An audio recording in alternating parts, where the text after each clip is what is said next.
The Velveteen Rabbit, or How Toys Become Real, by Margery Williams. Illustrations by William Nicholson. Narrated by Exie Sands. There was once a Velveteen Rabbit, and in the beginning he was really splendid. He was fat and bunchy, as a rabbit should be.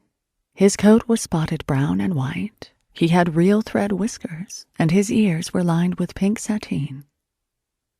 On Christmas morning, when he sat wedged in the top of the boy's stocking with a sprig of holly between his paws, the effect was charming. There were other things in the stocking, nuts and oranges and a toy engine and chocolate almonds and a clockwork mouse. But the rabbit was quite the best of all. For at least 2 hours the boy loved him. And then aunts and uncles came to dinner, and there was a great rustling of tissue paper and unwrapping of parcels, and in the excitement of looking at all the new presents, the Velveteen Rabbit was forgotten. For a long time he lived in the toy cupboard or on the nursery floor, and no one thought very much about him. He was naturally shy, and being only made of velveteen, some of the more expensive toys quite snubbed him. The mechanical toys were very superior, and they looked down upon everyone else. They were full of modern ideas and pretended they were real. The model boat, who had lived through 2 seasons and lost most of his paint, caught the tone from them and never missed an opportunity of referring to his rigging in technical terms. The rabbit could not claim to be a model of anything, for he didn't know that real rabbits existed. He thought they were all stuffed with sawdust like himself, and he understood that sawdust was quite out of date and should never be mentioned in modern circles. Even Timothy, the jointed wooden lion, who was made by the disabled soldiers and should have had broader views, put on airs and pretended he was connected with government. Between them all, the poor little rabbit was made to feel himself very insignificant and commonplace, and the only person who was kind to him at all was the Skin Horse. The Skin Horse had lived longer in the nursery than any of the others. He was so old that his brown coat was bald in patches and showed the seams underneath, and most of the hairs in his tail had been pulled out to string bead necklaces. He was wise, for he had seen a long succession of mechanical toys arrive to boast and swagger, and by break their mainsprings and pass away. And he knew that they were only toys and would never turn into anything else. For nursery magic is very strange and wonderful, and only those playthings that are old and wise and experienced like the Skin Horse understand all about it. "What is real?" asked the rabbit one day when they were lying side by side near the nursery fender before Nana came to tidy the room. "Does it mean having things that buzz inside you and a stick-out handle?" "Real isn't how you are made," said the Skin Horse. "It's a thing that happens to you. When a child loves you for a long, long time, not just to play with, but really loves you, then you become real." "Does it hurt?" asked the rabbit. "Sometimes," said the Skin Horse, for he was always truthful. "When you are real, you don't mind being hurt." "Does it happen all at once, like being wound up?" he asked. "Or bit by bit?" "It doesn't happen all at once," said the Skin Horse. "You become. It takes a long time. That's why it doesn't happen often to people who break easily, or have sharp edges, or who have to be carefully kept. Generally, by the time you are real, most of your hair has been lopped off, and your eyes drop out, and you get loose in the joints and very shabby. But these things don't matter at all, because once you are real, you can't be ugly, except to people who don't understand." "I suppose you are real?" said the rabbit, and then he wished he had not said it, for he thought the Skin Horse might be sensitive. But the Skin Horse only smiled. "The boy's uncle made me real," he said. "That was a great many years ago. But once you are real, you can't become unreal again. It lasts for always." The rabbit sighed. He thought it would be a long time before this magic called real happened to him. He longed to become real, to know what it felt like. And yet the idea of growing shabby and losing his eyes and whiskers was rather sad. He wished that he could become it without these uncomfortable things happening to him. There was a person called Nana who ruled the nursery.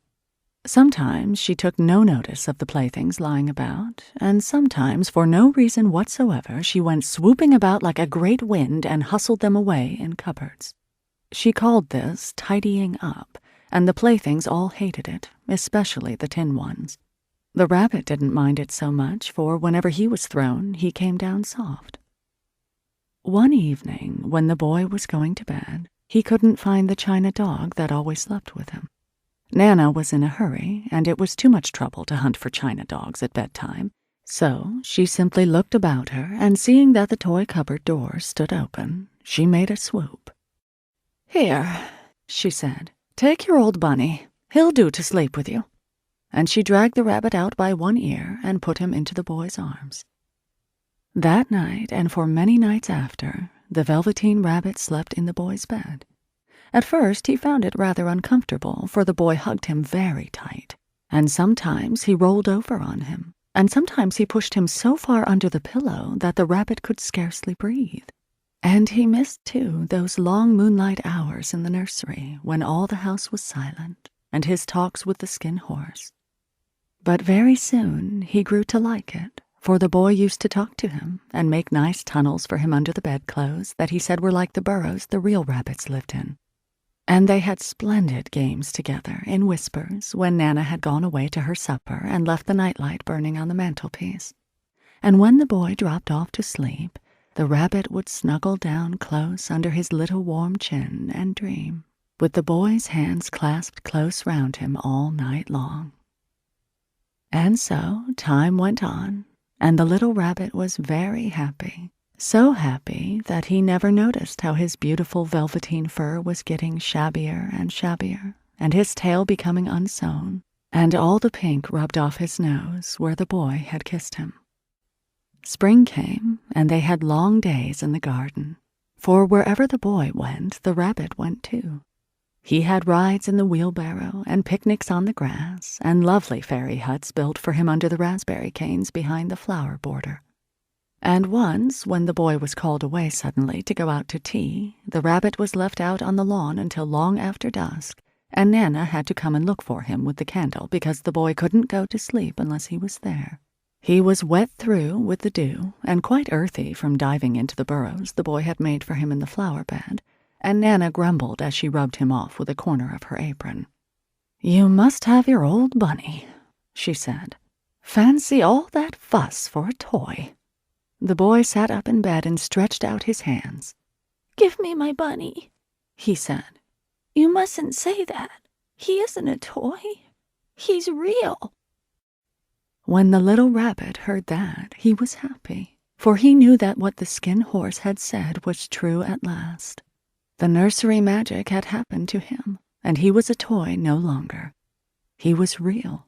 The boy himself had said it. That night he was almost too happy to sleep, and so much love stirred in his little sawdust heart that it almost burst. And into his boot-button eyes that had long ago lost their polish, there came a look of wisdom and beauty, so that even Nana noticed it next morning when she picked him up and said, "I declare if that old bunny hasn't got quite a knowing expression." That was a wonderful summer. Near the house where they lived, there was a wood, and in the long June evenings the boy liked to go there after tea to play. He took the Velveteen Rabbit with him, and before he wandered off to pick flowers or play at brigands among the trees, he always made the rabbit a little nest somewhere among the bracken, where he would be quite cozy, for he was a kind-hearted little boy, and he liked Bunny to be comfortable. One evening, while the rabbit was lying there alone, watching the ants that ran to and fro between his velvet paws in the grass, he saw two strange beings creep out of the tall bracken near him. They were rabbits like himself, but quite furry and brand new. They must have been very well made, for their seams didn't show at all, and they changed shape in a queer way when they moved. One minute they were long and thin, and the next minute fat and bunchy, instead of always staying the same like he did.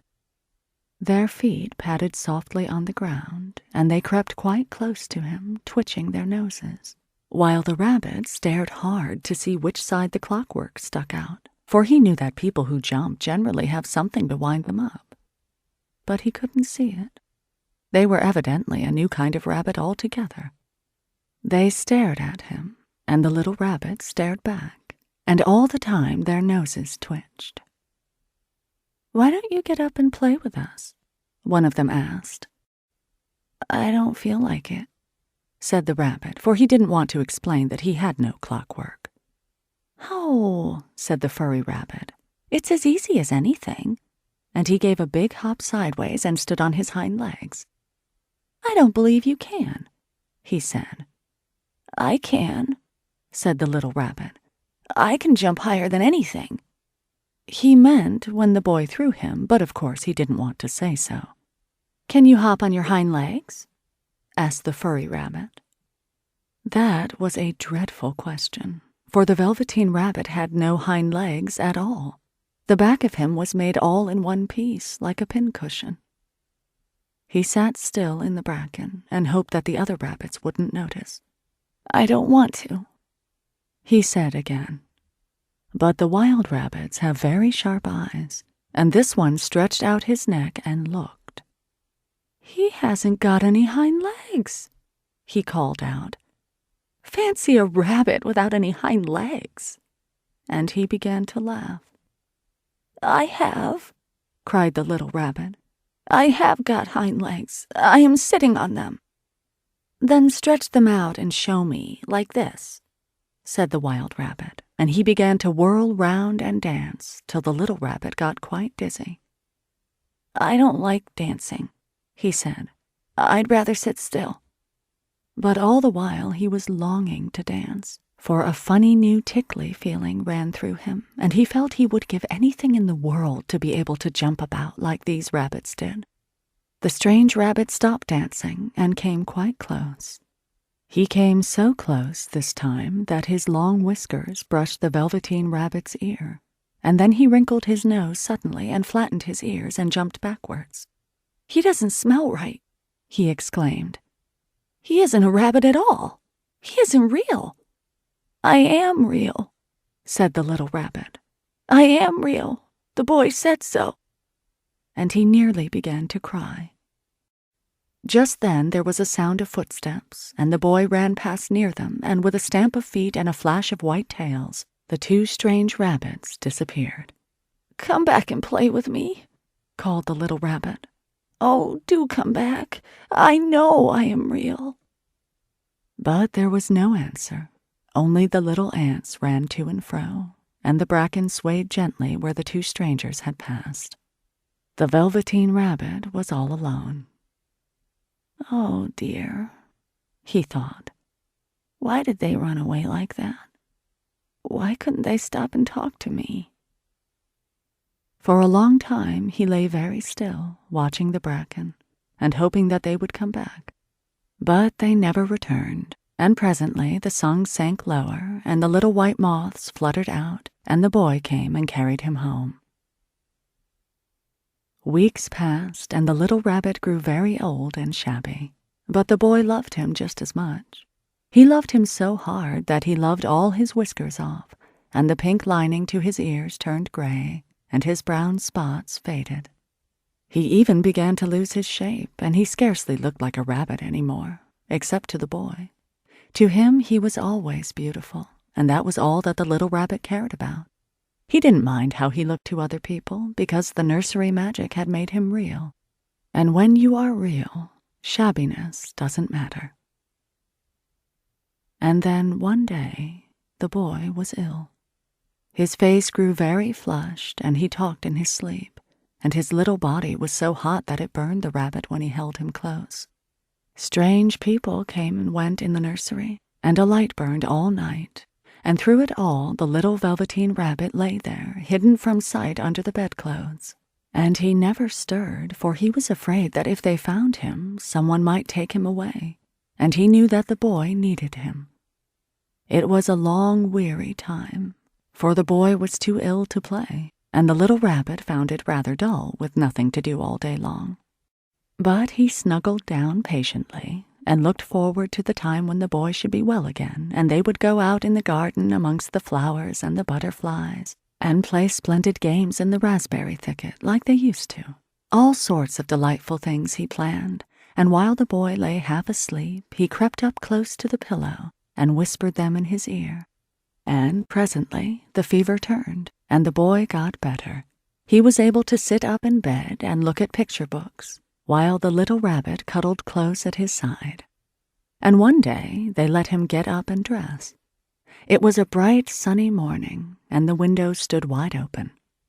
They had carried the boy out onto the balcony, wrapped in a shawl, and the little rabbit lay tangled up among the bedclothes, thinking. The boy was going to the seaside tomorrow. Everything was arranged, and now it only remained to carry out the doctor's orders.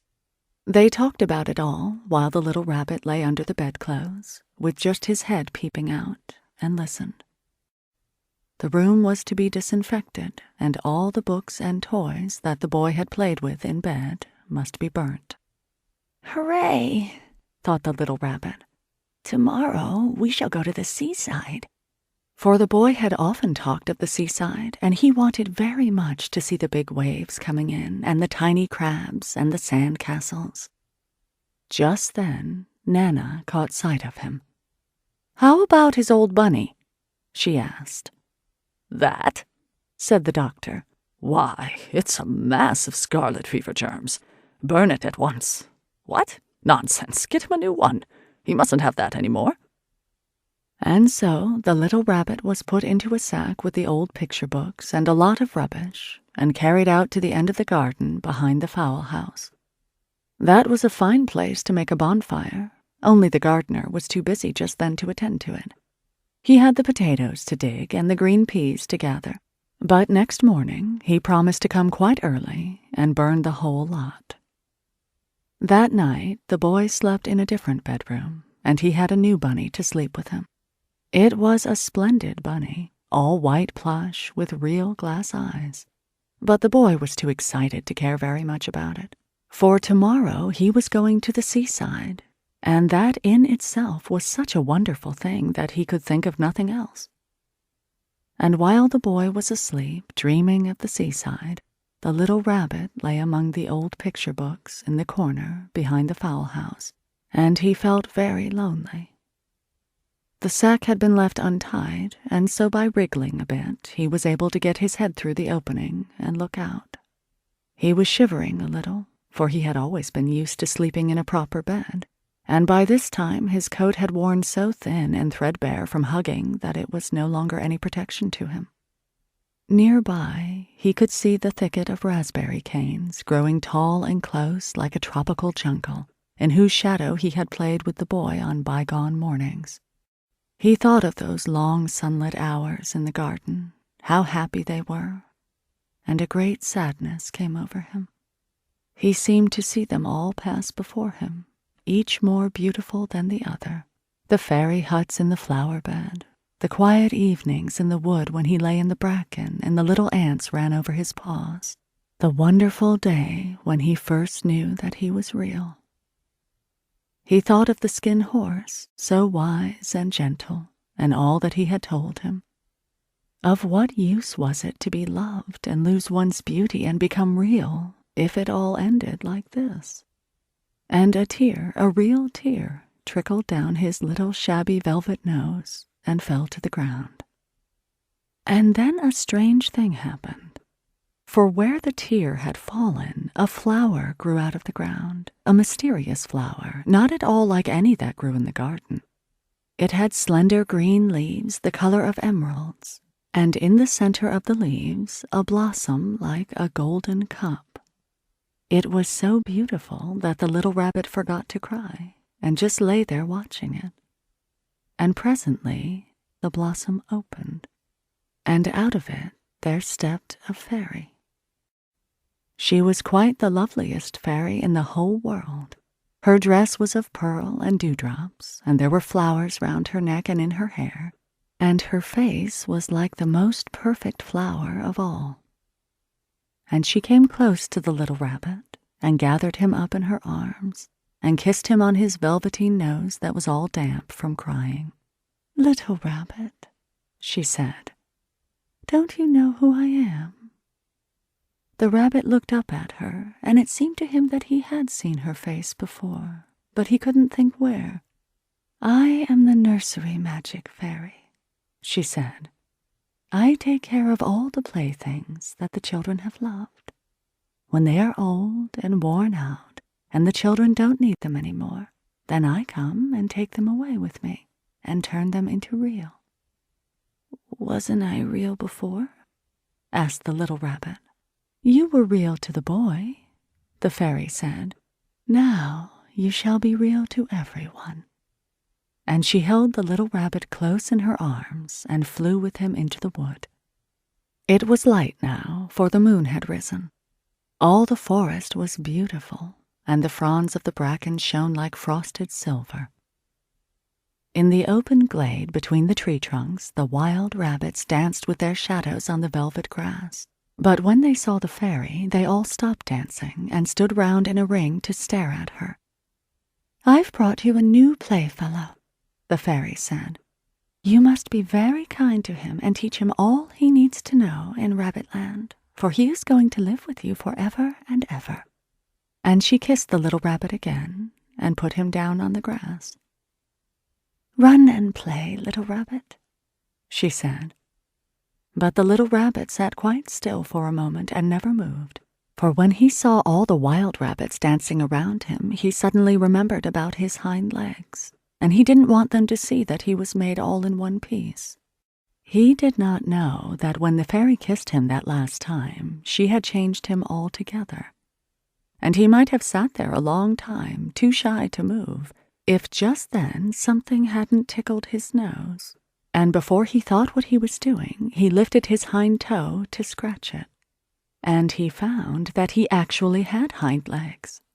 Instead of dingy velveteen, he had brown fur, soft and shiny. His ears twitched by themselves, and his whiskers were so long that they brushed the grass. He gave one leap, and the joy of using those hind legs was so great that he went springing about the turf on them, jumping sideways and whirling round as the others did. And he grew so excited that when at last he did stop to look for the fairy, she had gone. He was a real rabbit at last, at home with the other rabbits. Autumn passed, and winter, and in the spring, when the days grew warm and sunny, the boy went out to play in the wood behind the house. And while he was playing, 2 rabbits crept out from the bracken and peeped at him. One of them was brown all over, but the other had strange markings under his fur, as though long ago he had been spotted, and the spots still showed through.